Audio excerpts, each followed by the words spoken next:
Hello and welcome to the Harris Academy Beckenham Post-16 History Department. My name is Mr Turton and these are my fantastic colleagues Miss Alexander and Mrs Hamlin. And together we're going to talk you through our A-level course. We do A-level history with EdXL as our exam board, and our entry requirements are a 6 in history and a 5 in English language. As part of our course, we study the Tudors, where we look at in depth the 5 Tudor monarchs and we look at the challenges that they faced. And we also look at the Tudor dynasty from 1485 to 1603, from Henry VII all the way to Elizabeth I. We look at how the Tudors were able to gain cooperation of the localities and the regions of England, as well as studying the socio-economic history of this period. Hello, my name is Miss Alexander and we start off in Year 12 by having a look at the American political environment, the changing position of women and the quest for civil rights. Hi, I'm Mrs Hamlin and I teach the South African module.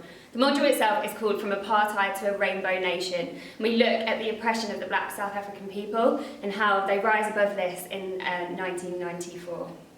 We look at this through key individuals and key experiences and key events that happened between the years of 1948 to 1994. Moving on into Year 13, you'll be doing your coursework, and as a coursework focus for us, we look at the origins of the Cold War. Good afternoon everyone and welcome to one of your Aiming Higher lectures with myself, Mr Turton. For those of you that don't know me, I'm one of the history teachers at Harris Academy Beckenham, and today I just wanted to give you a short introduction into the Crusades, which is a particular specialism and sort of part of history which I personally am absolutely fascinated by. So just to sort of show you about my area. My interests about the Crusades come from studying this period at university. Having never had the opportunity in school to discover this rather niche area, I finally had the freedom to choose an aspect of history to learn about more. Having watched several films such as The Kingdom of Heaven, set prior to the Third Crusade, and Robin Hood, the Kevin Costner version, not the Russell Crowe remake, where the leading character returns from Crusades, this really sparked my interest to know more about these areas. Furthermore, on holidays to Malta, which is where the Knights Hospitaller were based, as well as the Baltic states where the Teutonic Knights operated, I was able to gain more of a first-hand knowledge and immersion in this period of history, as well as the characters who were major players in this period. The latter group even formed the basis of my dissertation at university, which you can sort of see on the screen. And if you'd like to know more about the Teutonic Knights, please do come and ask. But moving on to this area, so on the screen now, I'm going to show you a couple of maps sort of to show the religious divisions of Europe in around the year 1096, and a couple of routes that the Crusaders took.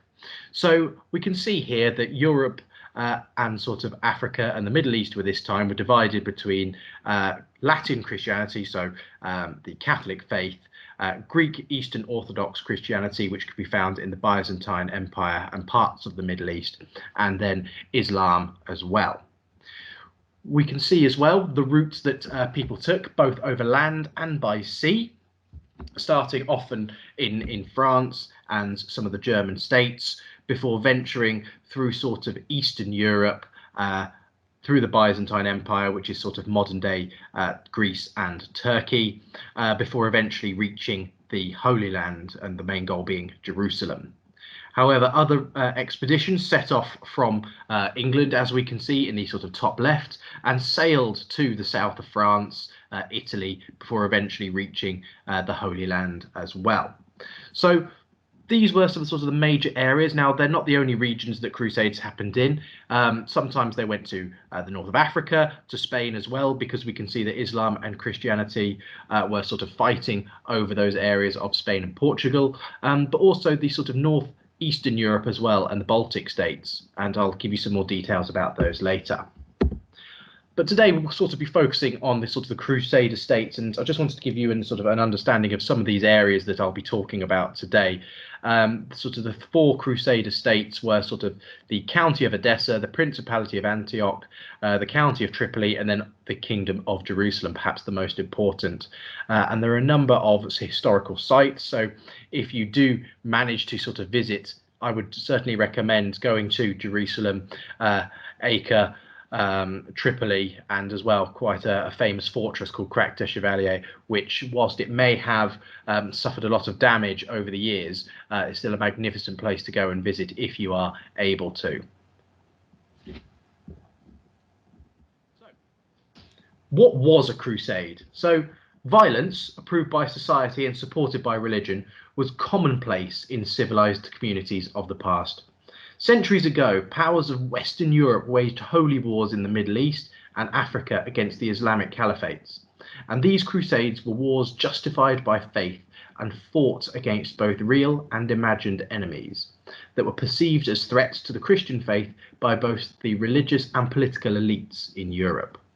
In essence, a crusade was a holy war fought against those perceived to be the external or even internal foes of Christendom for the recovery of Christian property or in the defence of the church or Christian people. As far as the Crusaders were concerned, the Muslims in the East and in Spain had occupied Christian territory. The pagans in the Baltic regions threatened new Christian settlements. Heretics in Languedoc or Bohemia were rebels against the Mother Church. These people all menaced Christians and the church, and their actions provided justification for the violence and bloodshed that were to follow. It is generally the view that crusades directed towards the recapturing of the Holy Land for Christendom were more important than those of other religions. But why did people go on crusade? There are, of course, numerous reasons why. People would have been encouraged by their preachers, religious leaders, and the Pope that it was their moral duty to protect the innocent Christians who had been attacked and massacred by the Muslims.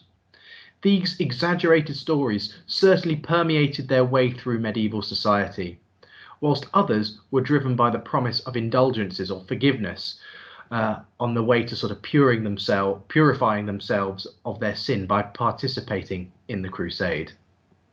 There was also a lot of financial benefit to going on crusade, especially for the nobility. It gave them the opportunity to carve out their own fiefdoms, as land in Western Europe was hard to come by. Certainly, there are also some who went on crusade as they had no choice but to follow their feudal lord into battle and travelling to the Holy Land as soldiers in the Holy Army. So these were some of the core reasons as to why people went on crusade. Essentially, they were encouraged by not only the religious leaders, but also for their own personal benefit as well. So were the Crusades successful? Now, the First Crusade, called in response to a request for help from the Byzantine Emperor Alexis Comnenus, was astonishingly successful. The Crusaders conquered Nicaea, Antioch,